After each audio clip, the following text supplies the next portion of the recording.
All, all right, we're live. Good evening, everybody, and welcome to episode 19 of Toast the Toss. There's been 2 weeks between our last show and now, and the whole world has changed. What I mean is, between our last show and this show, we have a new T20 World Cup champion, which is Australia, the most unlikely of the winners if you would have asked us for polling at the beginning of the tournament, but well, they held their nerve during key moments and they played outstandingly in those knockout games, and now the new champions. Quickly after the World Cup, we had the finalists, New Zealand, visiting India for a T20 series and a Test series, which is ongoing. So today on the show, we're going to focus on the India-New Zealand series and talk more about it. Let me welcome my panelists, starting from my top right corner. Welcome Abhinav, and then welcome Rishabh, and welcome Vignesh. Good to see three of you after a break. Okay, gentlemen, so let's get started. India-New Zealand T20 series. I'd like you guys to pick your top performers from the Indian team for the T20 only. I'd go with two. I think on one hand, we had Rohit at the top doing what he's so well known for doing as a batsman. Glad to see him continuing his consistency at the top. So Rohit for me. But also from a bowling perspective, I'm so happy to see Harshal Patel there in the wickets, bamboozling the batsman on the other end. I think it's been a long time coming. I say a long time, but then that's just a testament to the amount of cricket that's happened since the IPL, right? I felt he was definitely a deserving candidate for our World T20 sojourn, but happy to see him in the squad and doing well with ball and bat. Yep, yeah. I mean, Harshal definitely for me as well. And I would add him to that list. And what's more impressive is I hope he continues so that he can be our death bowler for the next 2022 World Cup, which is probably next year in Australia. But okay. Another thing that kind of made a lot of news because of the way India went in the whole World Cup is Ashwin getting back to his old the kind of rebel that he was with regards to he played 2 out of 3 matches. Third match he was rested, but in both the matches he was economical. He picked up crucial wickets at times when the New Zealand batsmen were going all guns blazing. So and he's doing similar sorts with the test match that's ongoing as well. But I think Ashwin was another highlight for me if you with the 2 matches that he played.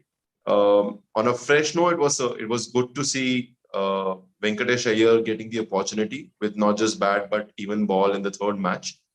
And I mean, these are good signs for India as they move forward in their journey for the T20 World Cup that's lined up next year. So a couple of positives with regards to the openers, but I think Venkatesh Iyer and Ashwin would be two out of the box picks for me as such. Yeah, I have a question about Venkatesh Iyer and Ashwin, but I'll hold on to that, and I'll ask you all once Vignesh finishes. So Vignesh, your picks. I'll go with Bhuvneshwar Kumar. After a long time, we are able to see him back in the entire squad. He has bowled all the 3 matches and he showed his form. I could see an emergence of Bhuvneshwar back, and that's why with bowlers, I'm going with Bhuvneshwar. With batsmen, I'd go with Rishabh Pant.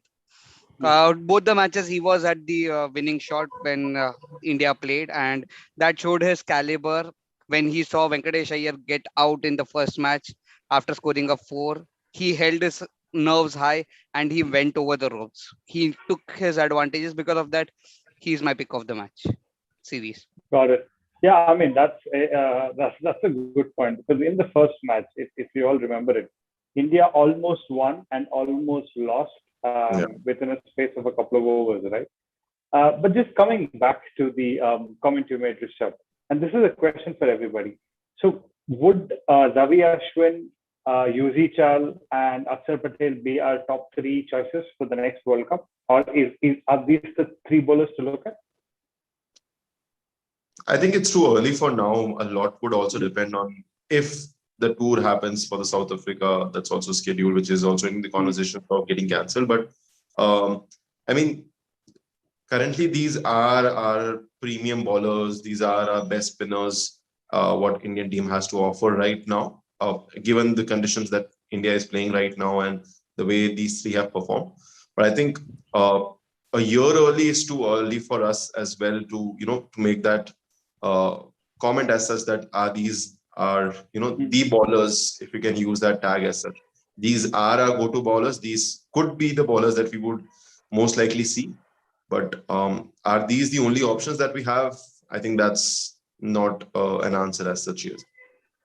Yes, just one other dimension to this, and I'm hoping with a change in coach, change in captain, that we see, or at least what I consider better selection of squad. Um, because we've seen this in the past where someone's been in fantastic form, but he's for some reason been ignored, right? So it's just too early to say and too confusing a space for me to comment on what's going to happen a year from now. But I'd like to hazard a guess and say that at least 2 out of these 3 should be in the squad if all things go well from them. Yeah. No, I mean, fair thought. Sorry, Vignesh, did you Yeah. want to add something? I just wanted to say you missed out Ravi Jadeja. He's also our spinner in contention. Considering that, okay, he is an all-rounder and he's an obvious pick for the team. Out of these 3, I would say India might go on with 1. So they have to fight for that remaining 1 spot, because considering that, okay, it has been played, I think so in Australia next time around. So that would be a fast bowler. So they'll be more inclined to play 3 fast bowlers and 2 spinners. So in that way, they have only 1 slot to be contending for. And Yeah, I think that's a good point, that particular Vignesh. point that particular point that Vignesh makes a lot more sense if and should they find Venkatesh Iyer as the all-rounder that would probably replace Hardik Pandya, because Venkatesh Iyer offers you a spinning a bowler option, same as Ravindra Jadeja. So apart from these 2 spinners playing another 2 specialized spinners, I don't think that would be the mindset that Indian team might go into. And another factor that is obvious, that is it's being played in Australia. The matches will be scheduled there. So I think along with Ravi Jadeja, and if Venkatesh Iyer gets in because of his batting prowess, I think it would essentially boil down to 1 out of the 3 as such. And Yeah, also, I mean, Harshal can make it as a pure seam bowler for his death bowling. Yeah. Right. I know Yeah. that the tracks that he's got a lot of advantage out of are gripping, maybe a little more gripping than what we may hope to see in Australia, but still his slower balls are magic, right? So I think we can still see Harshal in there as a pure seam bowling option, with 1 of the 2 others making it through as a spinner, but remains to be seen. yeah, but more than that, considering the recent series, how India has performed with the bat, India might go for a depth, and probably a concept which was there around the 2010s of having a part-time spinner like Surya Kumar Yadav coming in and chipping in 2 overs, and that might again start in the Indian team having a long lineup batting and going with part-timers and trying to get the overs done. No, I think it's again too early for us. I mean, in a way, we have kind of finalized the top 11 or the top 15 that we feel would probably be there for the World Cup as such. But it's a good problem to have in certain ways. But I think what Harshal Patel or likes of Venkatesh Iyer brings into table, along with you can say Deepak Chaha for that matter, is that they provide you depth in batting as well. Although you saw the 3rd match, right? The 3rd T20, it was Deepak Chahar who played a blinder of an inning for 8 balls, and all of a sudden India had a score which none of us would have assumed that they would. Kind of how many wickets they lost in a quick succession, right? So be it Deepak Chahar, be it Harshal Patel, be it Venkatesh Iyer, they're not just offering you, they're just not just bowlers, but they could chip in and provide those handy runs that might come in should India face a sudden out, a quick succession of wickets falling into places as such. So I think these are the other options that these folks provide, and I think that's why they would probably make a cut as such. Yeah, I mean Venkatesh Iyer is a very interesting choice. In my books, he would be the ideal replacement for Hardik Pandya if he gets the chances and continues to perform. And I think it's time somebody knocks on that door so that Hardik works more than he is putting in today because there is competition. For 5 points, some interesting players to look out for, interesting combinations, and it'll be great to see how this evolves over the next 12 months. Now, moving on to New Zealand, I'd like you guys to give me your top picks for New Zealand in the T20 series. Okay. So I felt New Zealand as a squad in T20s had a little bit of batting taken away from them, with Williamson being rested and Conway being injured. Despite that, they still brought up a lot of new talent that's doing surprisingly well in the form of Chapman.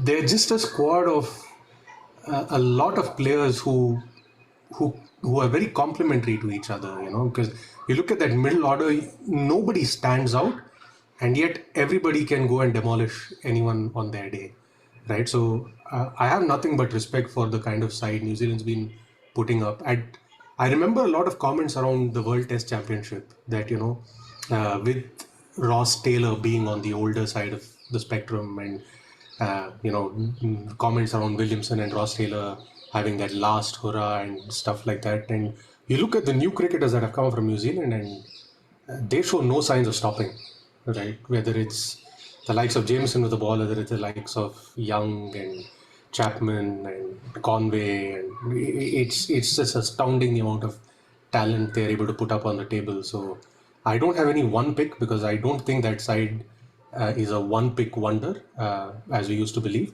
That said, I think Guptill did a lot in this T20 for them from a batting perspective. Okay. I resonate a lot with Abhinav. It's not a single player side. They have a plenty of players who you can watch out for. Guptill, Chapman, and again going by the bowlers, they have some fabulous bowlers. Going by the statistics, Team Saudi is feel the only bowler who was the highest wicket takers apart from the two spinners from India. So he bowling par to par with a spinner and showing his capability shows that okay, they have plenty of spearheads in their arsenal, and if they have the day, they will destroy any opposition if they want to. And a lot of support. A lot of things would also go into the kind of support system that they have in place, because uh, the point that Abhinav mentioned, right, with big names like Williamson and Conway not being available, I think they did fairly good with regards to the T20 series. It's just that the schedule that they had was just too jam-packed, if you ask me. Within a week, when you have lost in the finals at the T20 World Cup and you are expected to, prepare, come travel, that too in COVID situations, maintain all the sanity check that are needed, and then prepare for a T20 series, a T20 series. I think the schedule was also too heavy and too tight for them, with the whole the thought process with losing in the World Cup. But yeah, I mean, take nothing away from the way these folks have performed. Again, too much. They have the potential. They even have the bench strength that a lot of great cricketing nations currently in the world does not boast. But yeah, I think that's a good thing to look out for as they go. You said less than a week, right? But the reality is it was just 2 days. I I almost mean, had a the entire feeling. series. I'm speaking about the entire Yeah, series wrapping up in, so three. They yeah, played 3 matches, right? And on those 3 matches were again in a week's time frame. yeah, yeah. Mm. Yeah. And I mean, then the scheduling was so bad that I genuinely felt that if they celebrated or if they got hung up a little too long at the end of the World T20, they'd miss their flight. yeah. Yeah. I don't believe these guys have had enough time to go relax, have a shower, have a massage, and come through because they've just been traveling. But Yeah. more than that, the way they played their first T20, as Suraj said, India were supposed to lose the match within a matter of overs. And that is the caliber, the mental strength of a side, which has been, I would say, the leaders of world cricket. Because in probably from 2016, most of the tournaments, they are either in as a runner up or they are a finalist. And this is a side which has shown great determination and courage, stating no matter what it is, we have the mindset and we'll go and win. Yeah, I mean, for me, Chapman definitely was a pick, and I think I like the look of Rachin Ravindra. He looks to me like he could have the potential to become an all rounder, but again, you never know, right? Like in New Zealand, like all of you said, there is no one superstar. There are different people who put their hand up on a given day and they perform. Like look at Nisham. Nisham would probably be out of depth in a lot of matches. Suddenly he comes up performs on a Colin D Grand Home in before this whole World Cup and all of that. So yeah, two players I'm excited to look for. Okay, so that's any final comments on the T20 series. Did you guys think this was deliberate by the Indian by BCCI scheduling just to ensure that the crowd forgets India is dropping at the World Cup so that there are new matches to talk about? No, I I think think their it, scheduling has it, been so bad for so long that it's not surprising me anymore.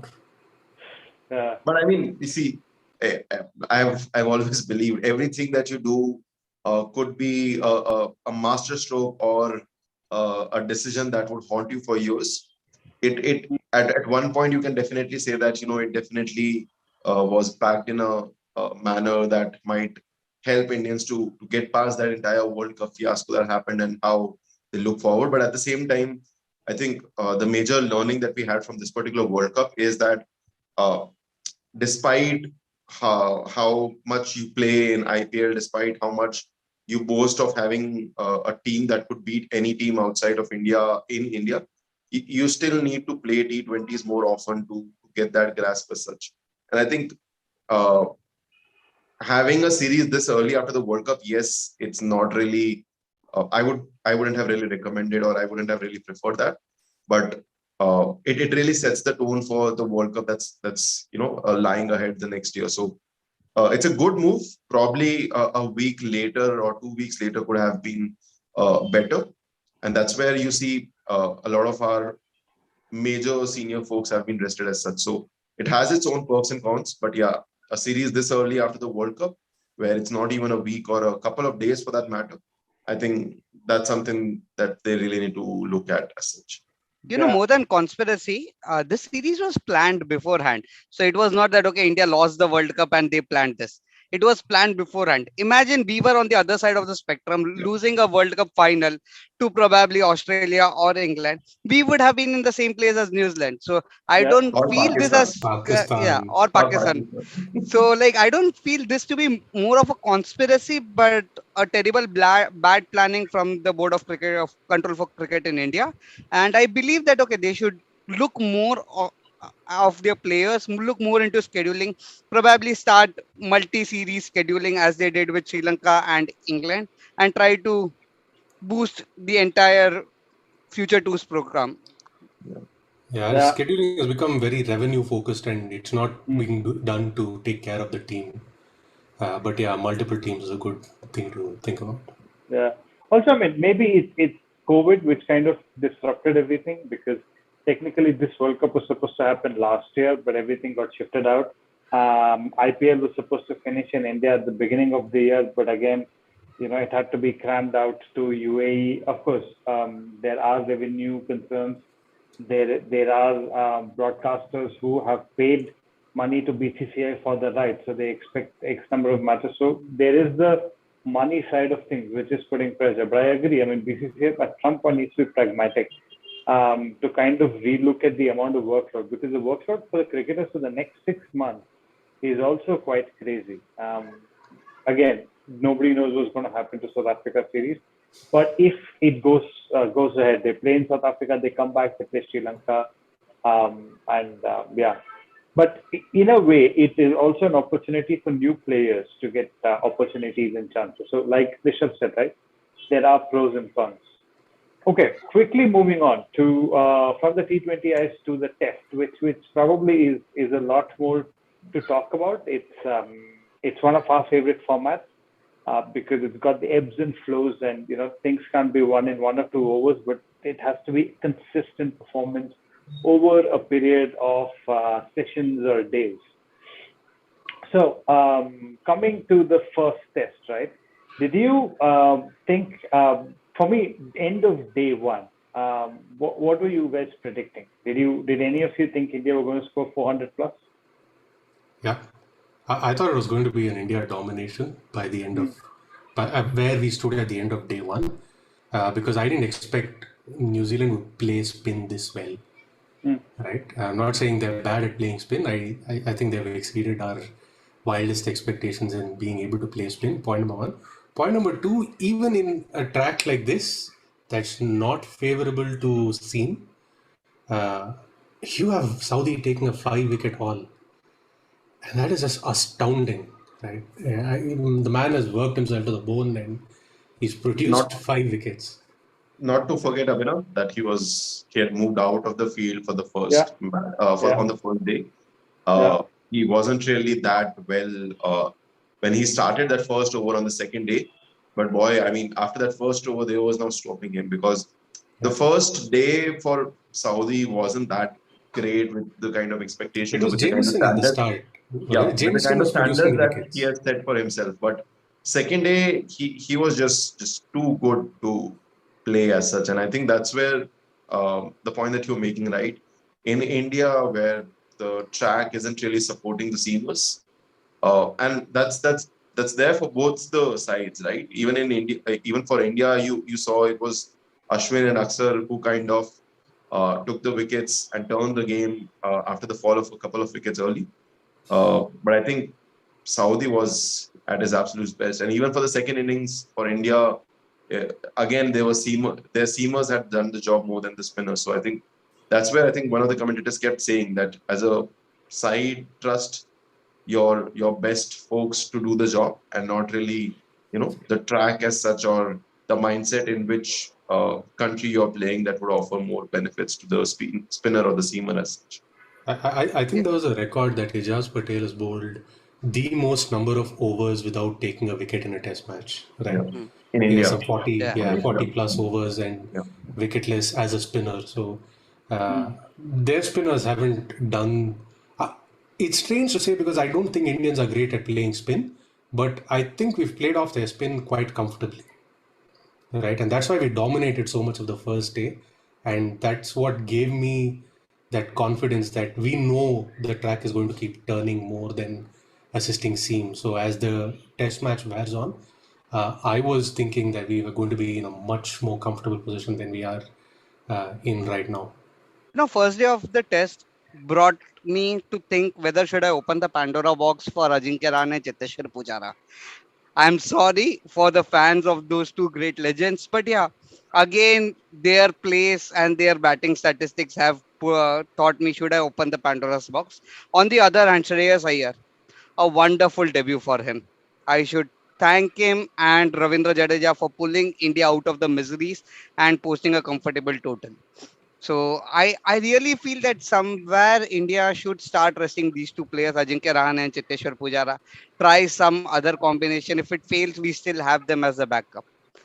The I, same I, thing. I think apart from all of these, I mean, you cannot just keep aside the fact that Ashwin was one of the key players for India for the first innings and even second innings. I mean, 51 out 51 for 5, no one would have given them a chance to score what 270 odd runs, not 270, I mean 240 odd runs, and get to a stage where India declared and weren't really bowled out. But yeah, I mean, I agree to that point that it's time that we have those discussions with regards to the duo of the legends that have done immensely well for India, with this, which is with regards to Cheteshwar Pujara and Ajinkya Rahane. At odd times, you have seen Cheteshwar Pujara. I mean, I still feel you need him there because I mean, despairing what a couple of performances by a couple of players, standout shots, standout performances, standout plays, or sessions that a particular player would have played in a match or a series. You need your test specialist absolutely. So Cheteshwar Pujara not really. I mean, it's just a bad phase for him that we currently, and not really a bad phase. I mean, we expect a lot more from him than what he has done. Ajinkya Rahane maybe I'm not too sure if he's going to make it for the next match as well, with Kohli coming in, and it's going to be a big blow that he's the vice captain, and if he gets dropped, because I mean Shreyas Iyer has made his mark. Even Mayank Agarwal, Shubman Gill, the fact that we don't really have an option right now as an opener with the squad that we have declared, so I think both of them might still get a chance. I'm skeptical. I'm skeptical if Ajinkya Rahane would get a chance in the next match. You know, I think this is exactly what I was going to say, right? Like, I always find it odd that we package Pujara and Rahane together when they're really worlds apart, in my view. We never put Rahane in the squad for runs, but we keep Ajinkya in there to do something that is consistently failed at. So we've been kind of calling out the same kind of theory of dropping Pujara for as long as our show's been active now, I think. But I'd like to remind you guys that our incoming captain not so good at making logical decisions. So I wouldn't be surprised to see him back in the match. you know, BVS Lakshman was asked in one of the commentary that, okay, with Shreyas Iyer scoring, will he be retained in the squad for the second match? And he gave this wording stating that, okay, it has been an unwritten rule since the captaincy had been changed that whenever a captain is coming in, the player who was not a part of the starting 11 for a long time is thrown out. And in that way, he has just made a question mark on Shreyas Iyer's decision. And also a question mark on the policy and the processes that's maintained by the Indian team. That it's not really the players that are performing, but more of a time frame that you have played. But yeah, I think Yeah, these are serious it will be a shame if Shreyas doesn't play the next match. With Ridhiman Saha having issues with his neck, maybe we'll Bharat see a probably change in would the get a wicket keeper. go. Yeah, but yeah, I mean, I would that seems logical to me as well, right? Like you don't have to drop Ajinkya, but you can always say, oh, he's having a sore back, he needs rest or something from that angle. Because I don't see where else would you move Shreyas Iyer unless and until you tell him that listen, you've done well in the middle order.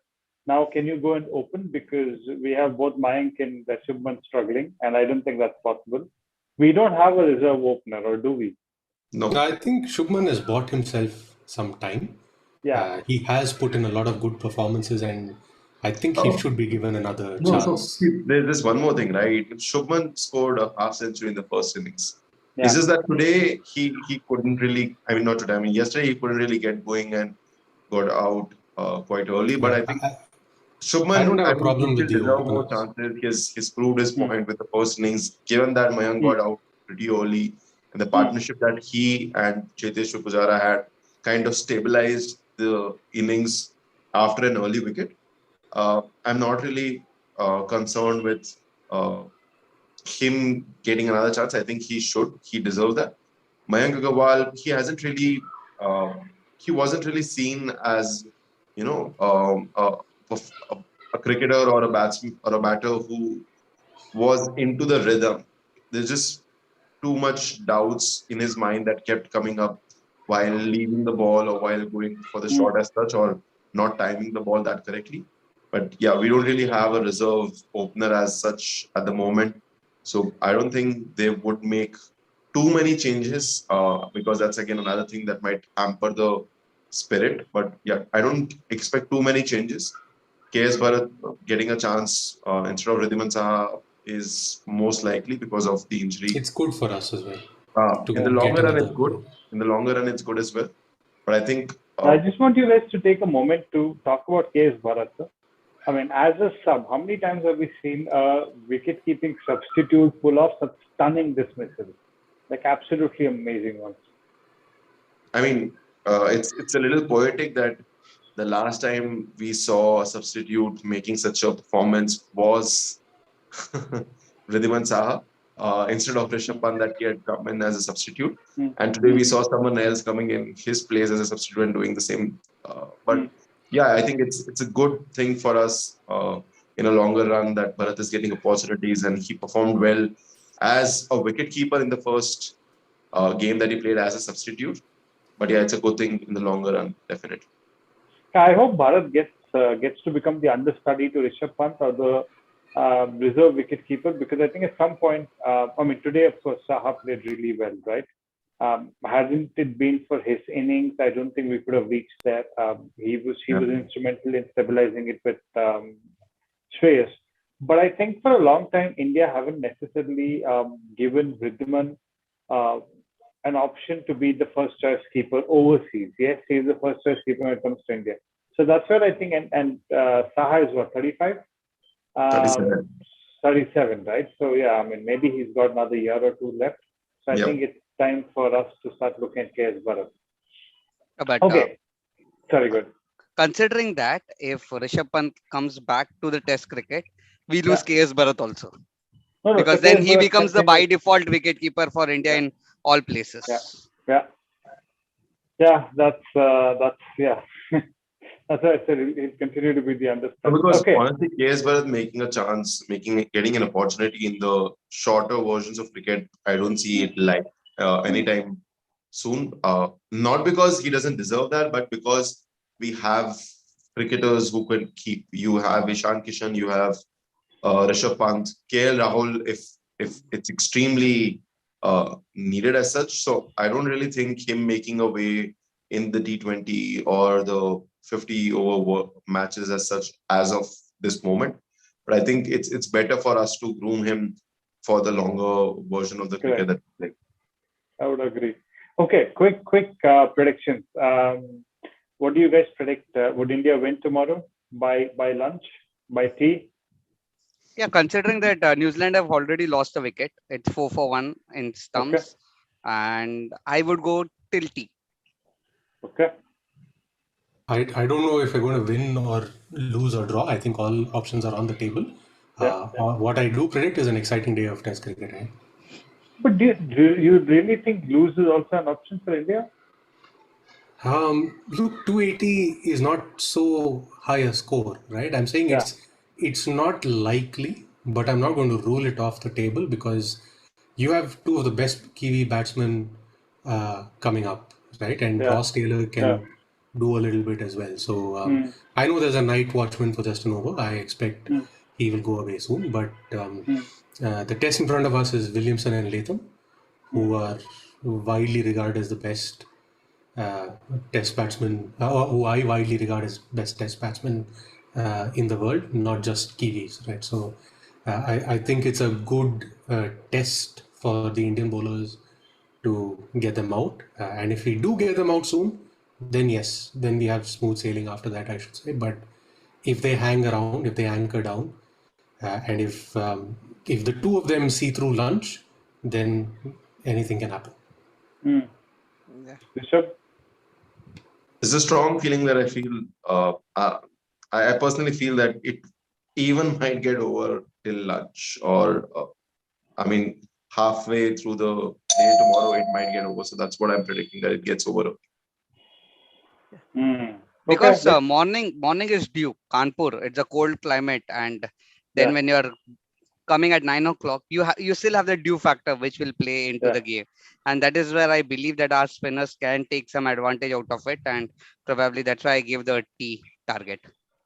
Got it. Let's see how it pans out. All of us are hoping for an India win, but we might not be surprised if India lose. As for what Abhinav says, there's an outside chance that they could. But all right, it's been an exciting conversation today. Thank you, gentlemen. Welcome to. Good to have all of you back, and good to get back on our episodes. Have a good rest of your week. Talk to you guys next week. Bye bye. Thanks a lot, guys.